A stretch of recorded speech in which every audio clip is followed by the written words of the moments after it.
മറയേണ്ടതോർത്ത് ചന്ദ്രനക്ഷത്രാദികൾ വിതുമ്പുമ്പോൾ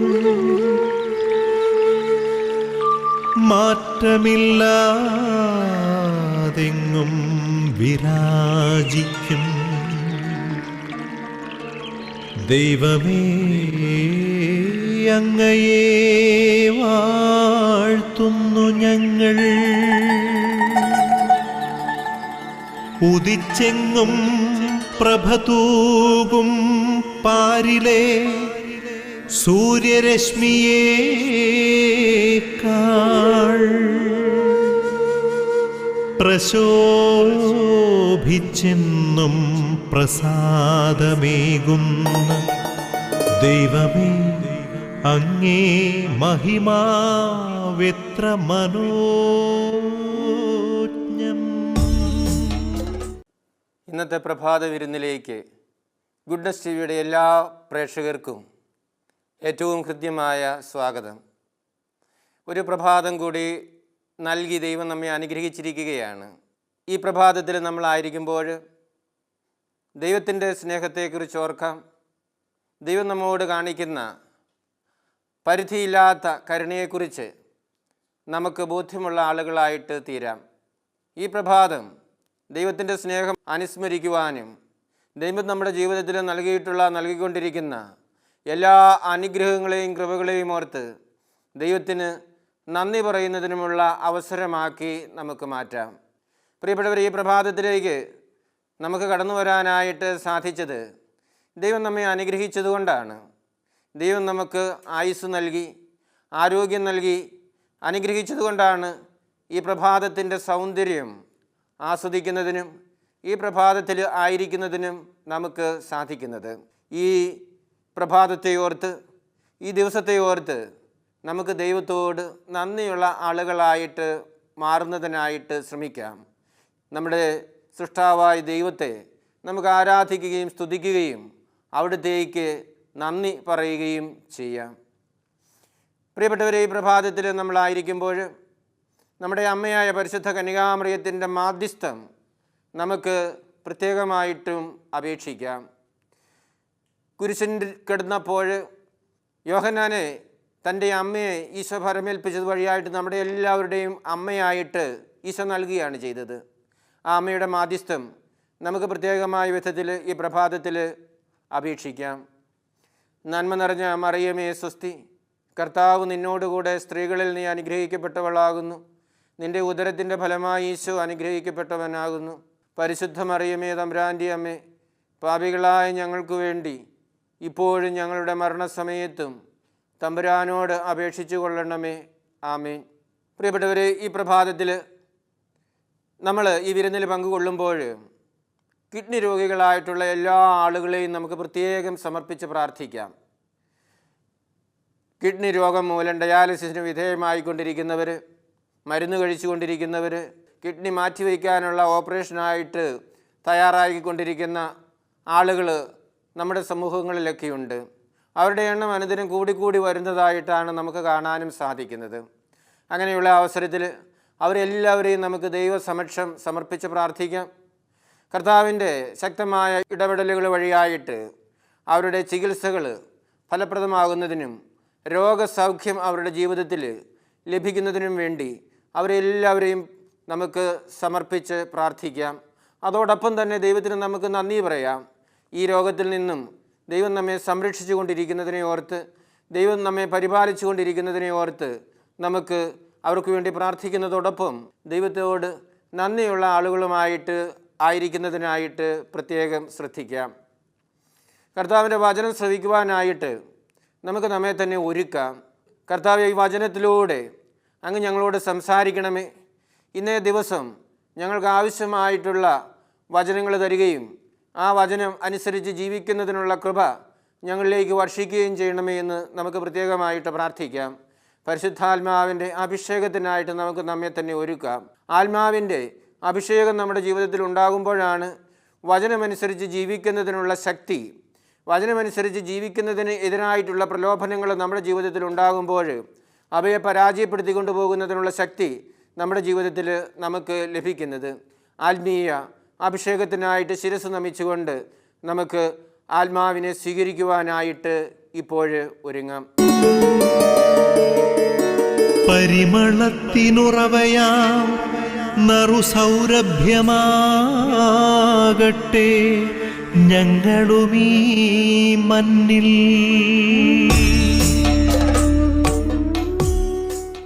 പ്രിയപ്പെട്ടവരെ, ഈ പ്രഭാതത്തിൽ നമുക്ക് കർത്താവിൻ്റെ വചനം ശ്രവിക്കാം.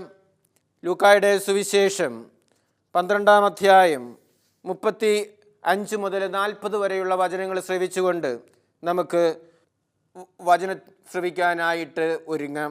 നിങ്ങൾ അരമുറുക്കിയും വിളക്ക് കത്തിച്ചും ഇരിക്കുവിൻ. തങ്ങളുടെ യജമാനൻ കല്യാണ വിരുന്ന് കഴിഞ്ഞ് മടങ്ങി വന്ന് മുട്ടുന്ന ഉടനെ തുറന്നു കൊടുക്കുവാൻ അവൻ്റെ വരവും കാത്തിരിക്കുന്നവരെ പോലെ ആയിരിക്കുവിൻ. യജമാനൻ വരുമ്പോൾ ഉണർന്നിരിക്കുന്നവരായി കാണുന്ന ഭൃത്യന്മാർ ഭാഗ്യവാന്മാർ. സത്യമായി ഞാൻ നിങ്ങളോട് പറയുന്നു, അവൻ അരമുറുക്കി അവരെ ഭക്ഷണത്തിനിരുത്തുകയും അടുത്തു ചെന്ന് അവരെ പരിചരിക്കുകയും ചെയ്യും. അവൻ രാത്രിയുടെ 2-ാം യാമത്തിലോ 3-ാം യാമത്തിലോ വന്നാലും അവരെ ഒരുക്കമുള്ളവരായി ഇരുന്ന് കണ്ടാൽ ആ ഭൃത്യന്മാർ ഭാഗ്യവാന്മാർ. ഇത് അറിഞ്ഞുകൊള്ളുവിൻ, കള്ളൻ ഏതു മണിക്കൂറിൽ വരുമെന്ന് ഗൃഹനായകൻ അറിഞ്ഞിരുന്നെങ്കിൽ തൻ്റെ വീട് കുത്തി തുറക്കുവാൻ അനുവദിക്കുമായിരുന്നില്ല. നിങ്ങളും ഒരുങ്ങിയിരിക്കുവിൻ. എന്തെന്നാൽ പ്രതീക്ഷിക്കാത്ത മണിക്കൂറിലാണ് മനുഷ്യപുത്രൻ വരുന്നത്. പ്രിയപ്പെട്ടവർ, അക്ബർ ചക്രവർത്തിയെക്കുറിച്ച് പറയുന്ന ഒരു കാര്യമുണ്ട്.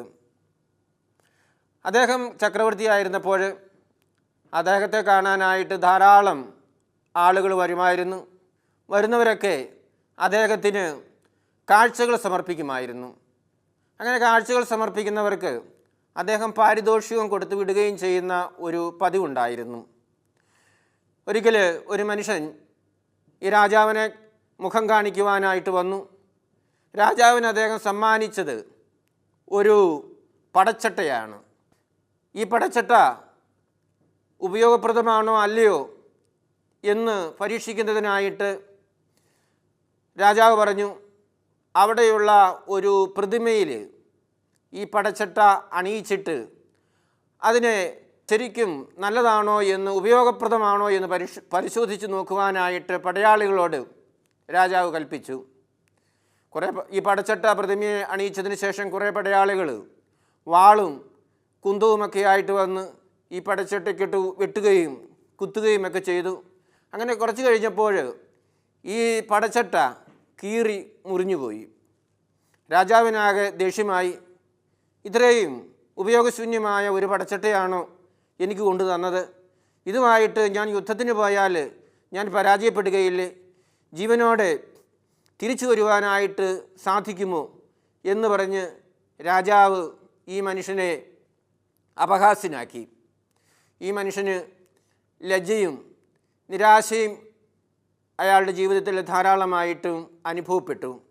അങ്ങനെ ഇരിക്കുമ്പോൾ ഈ സംഭവങ്ങളെല്ലാം കണ്ടുകൊണ്ട് രാജാവിൻ്റെ സ്നേഹിതനായ ബീർബൽ അവിടെ ഇരിപ്പുണ്ടായിരുന്നു.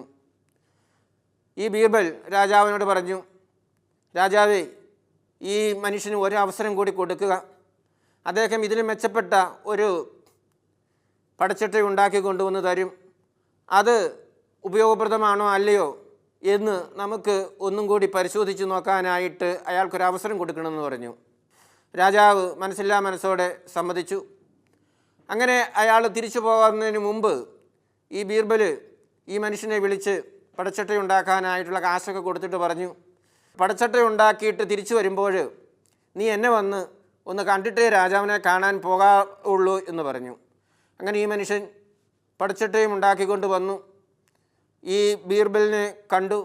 അതിനുശേഷം പടച്ചട്ട രാജാവിന് സമ്മാനിച്ചു. ഇത് നല്ല പടച്ചട്ടയാണോ അല്ലയോ എന്ന് അറിയുന്നതിന് വേണ്ടി പരീക്ഷിക്കാനായിട്ട് രാജാവ് തീരുമാനിച്ചു. അപ്പോൾ ഈ കൊണ്ടുവന്ന മനുഷ്യൻ പറഞ്ഞു, രാജാവേ, അത് പ്രതിമയെ അണിയിക്കേണ്ട, ഞാൻ തന്നെ അത് അണിഞ്ഞുകൊള്ളാം. രാജാവിൻ്റെ പടയാളികളെ വിട്ട് അത് നല്ലതാണോ മോശമാണോ എന്ന് പരിശോധിച്ചാൽ മതി എന്ന്. അദ്ദേഹത്തിൻ്റെ ആവശ്യമനുസരിച്ച് രാജാവ് പടയാളികളോട് പറഞ്ഞു, ഈ പടച്ചട്ട ശരിയാണോ നല്ലതാണോ മെച്ചപ്പെട്ടതാണോ എന്നറിയാനായിട്ട് നിങ്ങൾ വാളും കുന്തവുമൊക്കെ കൊണ്ടുവന്ന് അതിനെ കുത്തുകയും വെട്ടുകയും ഒക്കെ ചെയ്യാൻ പറഞ്ഞു. അങ്ങനെ പടയാളികൾ ഈ പടച്ചട്ടയെ നല്ലതാണോ എന്ന് പരിശോധിക്കുന്നതിനായിട്ട് വാളും മറ്റായുധങ്ങളുമൊക്കെ ആയിട്ട് വന്നപ്പോൾ, അവരത് ഉപയോഗിക്കാൻ തുടങ്ങിയപ്പോൾ ഇത് ധരിച്ചിരുന്ന ഈ മനുഷ്യൻ വിദഗ്ധമായ വിധത്തിൽ ഒഴിഞ്ഞു മാറി. അയാൾ നല്ലൊരു അഭ്യാസി കൂടിയായിരുന്നു. ആ പടയാളികളിൽ ഒരുവൻ്റെ കയ്യിലുണ്ടായിരുന്ന ഒരു വാള് മേടിച്ച് അദ്ദേഹം അവരെ നേരിടുകയും അവരെ എല്ലാവരെയും അദ്ദേഹം ആട്ടി ഓടിക്കുകയും പരാജയപ്പെടുത്തുകയും ചെയ്തു. ഇതിനുശേഷം ഈ മനുഷ്യൻ രാജാവിനോട് പറഞ്ഞു, തിരുമേനി, അങ്ങ് പടക്കളത്തിലായിരിക്കുമ്പോൾ ഒരു പ്രതിമയെപ്പോലെ ആയിരിക്കില്ലല്ലോ, അങ്ങ് വീറോടും വാശിയോടും കൂടി പൊരുതും. അപ്പോൾ ഈ പടച്ചട്ട അങ്ങേക്ക് പ്രയോജനകരമായിട്ട് തീരുകയും ചെയ്യും. ഇത് നമ്മെ ഓർമ്മപ്പെടുത്തുന്ന ഒരു കാര്യമുണ്ട്. പടച്ചട്ട മാത്രം ഉണ്ടായതുകൊണ്ട് യുദ്ധത്തിൽ വിജയിക്കണമെന്നൊന്നുമില്ല. നമ്മുടെ നിരന്തരമായ പ്രവർത്തനവും യുദ്ധത്തിൽ വിജയിക്കുന്നതിന് ആവശ്യമാണ് എന്ന്. ഇത് കേട്ട് കഴിഞ്ഞപ്പോൾ രാജാവിന് വളരെ സന്തോഷമായി. ഈ മനുഷ്യന് ധാരാളം പാരിതോഷികങ്ങൾ കൊടുത്ത് രാജാവ് അയാളെ സന്തോഷത്തോടെ പറഞ്ഞയക്കുകയും ചെയ്തു എന്നാണ് കഥ പറഞ്ഞു വയ്ക്കുന്നത്. മതത്തിലോ ആധ്യാത്മിക പ്രസ്ഥാനങ്ങളിലോ അംഗമായിരുന്നതുകൊണ്ട് നമ്മളെല്ലാവരും പരിപൂർണരായിരിക്കണമെന്നോ അല്ലെങ്കിൽ പരിപൂർണരായിട്ട് തീരുമെന്നോ നിഷ്ക്രിയമായിട്ട് നമുക്കിരിക്കാമെന്നോ അർത്ഥമാക്കുന്നില്ല. മതവും അതിൻ്റെ തത്വങ്ങളും പ്രമാണങ്ങളുമൊക്കെ നന്മയിലേക്ക് നയിക്കും, തിന്മയിൽ നിന്നും നമ്മെ സംരക്ഷിക്കുകയുമൊക്കെ ചെയ്തെന്നും വരും. എന്നാൽ നമ്മൾ വളരെ ജാഗ്രതയോടും ഉത്സാഹത്തോടും കൂടി ആയിരിക്കണം. എങ്കിൽ മാത്രമേ അത് നമുക്ക് ഉപകാരപ്രദമായിട്ട് മാറുകയുള്ളൂ എന്നാണ് ഈ കഥ നമുക്ക് പറഞ്ഞു തരുന്നത്. ഭൗതിക ജീവിതം പരീക്ഷണ ഘട്ടത്തിലാണ്. നന്മ ചെയ്യുന്നവർക്ക് നിതാന്ത ഭാഗ്യവും തിന്മ ചെയ്യുന്നവർക്ക് നിത്യ ദൗർഭാഗ്യവും ഉണ്ടാകും എന്നാണ് പറഞ്ഞു തരുന്നത്. അതുകൊണ്ട് ആലസ്യം വെടിഞ്ഞ് ഉത്സാഹത്തോടും തീഷ്ണതയോടും കൂടെ പ്രവർത്തിക്കുന്ന ആളുകളായിട്ട് നമ്മൾ മാറണം എന്നാണ് എല്ലാ മതങ്ങളും നമ്മെ പഠിപ്പിക്കുന്നതും നമ്മെ ഓർമ്മപ്പെടുത്തുന്നതും. യേശുവിൻ്റെ പല ഉപമകളുണ്ട്. നിങ്ങൾ ജാഗ്രതയുള്ളവരായിരിക്കണം, അലസരായിരിക്കരുത്, നിഷ്ക്രിയരായിരിക്കരുത് എന്ന് നമ്മെ പഠിപ്പിക്കുന്നത്. പ്രിയപ്പെട്ടവർ, അലസരും നിഷ്ക്രിയരുമായിട്ട് നമ്മൾ മാറുകയാണ് എങ്കിൽ നമ്മുടെ ജീവിതത്തിലെ പരാജയങ്ങൾ നമ്മൾ നേരിടേണ്ടതായിട്ട് വരും. ജാഗ്രതയോടുകൂടി ഉത്സാഹത്തോടുകൂടി ആയിരുന്നാൽ മാത്രമേ ഉള്ളൂ നമ്മുടെ ജീവിതത്തിൽ വിജയം കൈവരിച്ചുകൊണ്ട് പോകുന്നതിനായിട്ട് നമുക്ക് സാധിക്കുകയും ഉള്ളൂ. ഈശോ പറയുന്നുണ്ട്, നിങ്ങളുടെ അരകൾ കെട്ടിയും വിളക്കുകൾ കത്തിച്ചുകൊണ്ടും ഇരിക്കട്ടെ, യജമാനൻ വരുമ്പോൾ ഉണർന്നിരിക്കുന്നവരായിട്ട് കാണപ്പെടുന്ന ഭൃത്യന്മാർ ഭാഗ്യവാന്മാർ എന്ന്. പ്രിയപ്പെട്ടവർ, ഉണർന്നിരിക്കുന്ന ജാഗ്രതയോടുകൂടി ആയിരിക്കുന്ന ആളുകളായിട്ട് മാറുന്നതിനായിട്ട് നമുക്ക് ശ്രമിക്കാം. അപ്പോൾ നമ്മുടെ യജമാനായ ഈശോ നമ്മെക്കുറിച്ച് സന്തോഷമുള്ള ആളായിട്ട് മാറും. നമ്മൾ ഭാഗ്യം ചെയ്ത ആളുകളായിട്ട് തീരുകയും ചെയ്യും. ആബാ പിതാവേ, സ്നേഹാഗ്നിയാൽ ജ്വലിക്കട്ടെ മക്കളാ ഞങ്ങളെല്ലാം.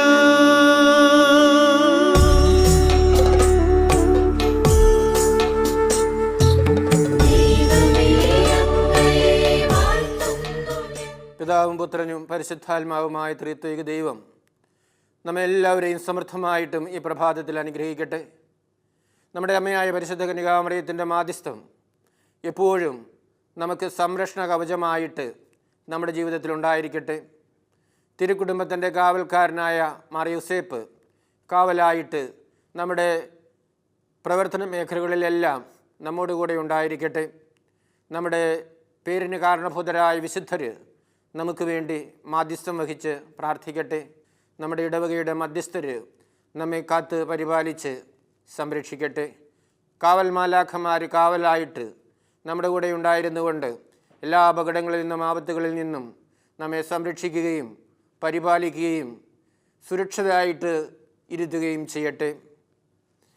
പ്രിയപ്പെട്ടവർ, ഈ പ്രഭാത വിരുന്നിൽ നമ്മളായിരിക്കുമ്പോൾ ഡിവൈൻ ധ്യാന കേന്ദ്രത്തെയും ഗുഡ്നസ് TV-യെയും സമർപ്പിച്ച് നമുക്ക് പ്രാർത്ഥിക്കാം. ഈ ധ്യാന കേന്ദ്രത്തിൻ്റെയും ഈ TV ചാനലിൻ്റെയും ഉദ്ദേശ ലക്ഷ്യങ്ങൾ ശരിയായ വിധത്തിൽ നടത്തിക്കൊണ്ടു പോകുന്നതിനുള്ള കൃപ ഇതിൽ പ്രവർത്തിക്കുന്ന എല്ലാവർക്കും ലഭിക്കുന്നതിന് വേണ്ടി നമുക്ക് പ്രത്യേകം പ്രാർത്ഥിക്കാം. ഈ ധ്യാന കേന്ദ്രത്തിലൂടെയും ചാനലിലൂടെയും ദൈവത്തിൻ്റെ വചനം ലോകത്തിൻ്റെ അറ്റം വരെ പ്രഘോഷിക്കപ്പെടുന്നതിനുള്ള കൃപയും അനുഗ്രഹവും ലഭിക്കുന്നതിന് വേണ്ടി നമുക്ക് പ്രത്യേകം പ്രാർത്ഥിക്കാം. സാധിക്കുന്ന എല്ലാവരും മരിയൻ കൂടാരങ്ങളിൽ നിന്ന് പ്രാർത്ഥിച്ചു കൊണ്ടിരിക്കുന്ന നമ്മുടെ പ്രിയപ്പെട്ട സഹോദരീ സഹോദരങ്ങളോട് ചേർന്ന് ഒരു വന്തിയെങ്കിലും ചൊല്ലി പ്രാർത്ഥിക്കണമെന്ന് പ്രത്യേകമായിട്ട് നിങ്ങളോട് അപേക്ഷിക്കുകയാണ്.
എന്തു ഞാൻ പകരം തരും മഹേശ, എങ്ങനെ സ്തുതി പാടിടും?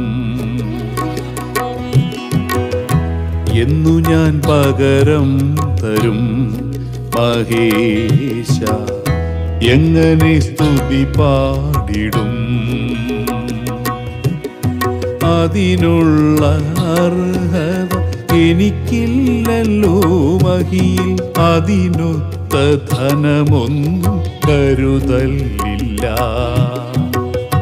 ഒന്നുമില്ലായ്മയിൽ നിന്നും മെനഞ്ഞു ഉള്ളവല്ലായ്മകൾ ഏറ്റെടുത്തു. ഉൾക്കരുത്തായി തൻ്റെ ആത്മാവിനെ നൽകി വഴികളിൽ വിളക്കായി എരിഞ്ഞു സ്വയം. എന്തു ഞാൻ പകരം തരും മഹേശ, എങ്ങനെ സ്തുതി പാടിടും?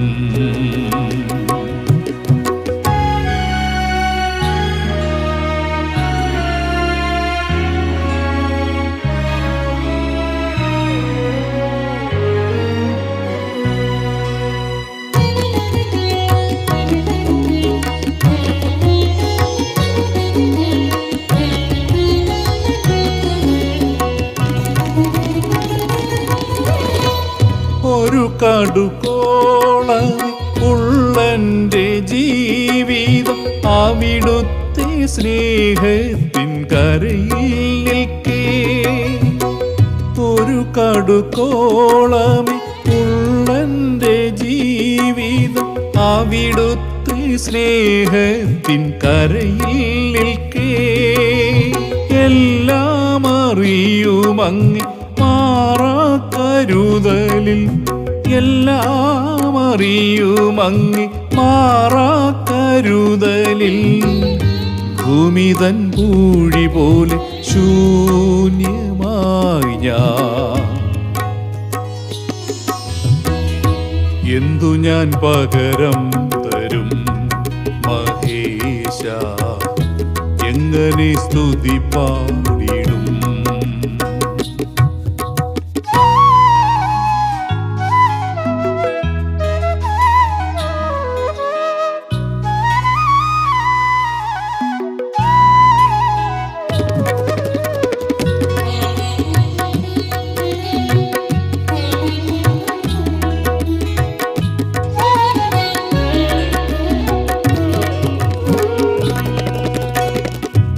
ഒരു പുതുഗാനമായി ഉയരും ഞാനൂഴി അവിടുത്തെ ആത്മാവിൻ നിറവൊന്നിനാ.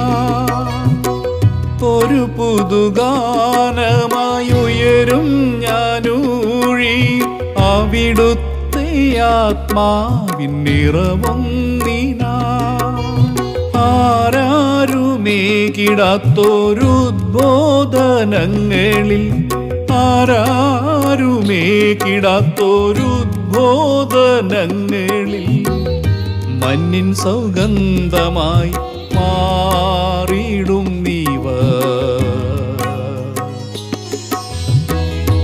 എന്തു ഞാൻ പകരം തരും മഹേശ, എങ്ങനെ സ്തുതി പാടിടും.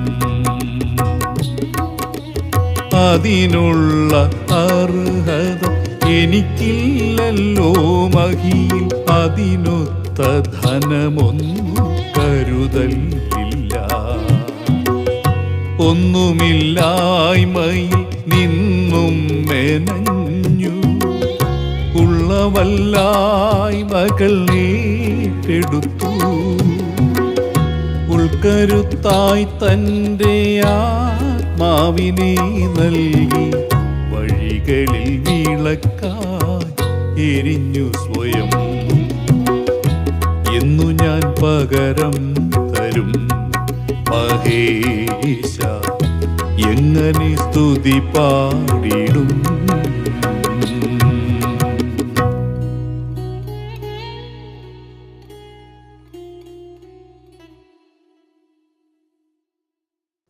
പ്രിയപ്പെട്ടവരെ, കർത്താവിൻ്റെ ആശീർവാദം സ്വീകരിക്കുന്നതിനായിട്ട് നമുക്ക് നമ്മുടെ ശിരസ്സുകൾ നമിക്കാം. നമ്മുടെ കർത്താവ് യേശു മിശിഹായുടെ കൃപയും പിതാവായ ദൈവത്തിൻ്റെ സ്നേഹവും പരിശുദ്ധാത്മാവിൻ്റെ സഹവാസവും നിങ്ങളുടെ എല്ലാവരോടും കൂടെ ഉണ്ടായിരിക്കട്ടെ, ഇപ്പോഴും എപ്പോഴും എന്നേക്കും. ആമേൻ. ഈ പ്രഭാത വിരുന്നിൽ എന്നോടൊപ്പം പങ്കുചേർന്ന ഗുഡ്നസ് ടിവിയുടെ ലോകമെമ്പാടുമുള്ള എല്ലാ നല്ല പ്രേക്ഷകർക്കും ഗുഡ്നസ് ടിവിയുടെ പേരിൽ പ്രത്യേകം നന്ദി പറയുകയാണ്. ഈ പ്രഭാതത്തിലും ഈ ദിവസത്തിലും ദൈവം നിങ്ങളെ എല്ലാവരെയും സമൃദ്ധമായിട്ടും അനുഗ്രഹിക്കട്ടെ എന്ന് പ്രാർത്ഥിക്കുന്നു. ഒരു നല്ല പ്രഭാതവും ദിവസവും ആശംസിച്ചുകൊണ്ട് നിർത്തട്ടെ. നന്ദി.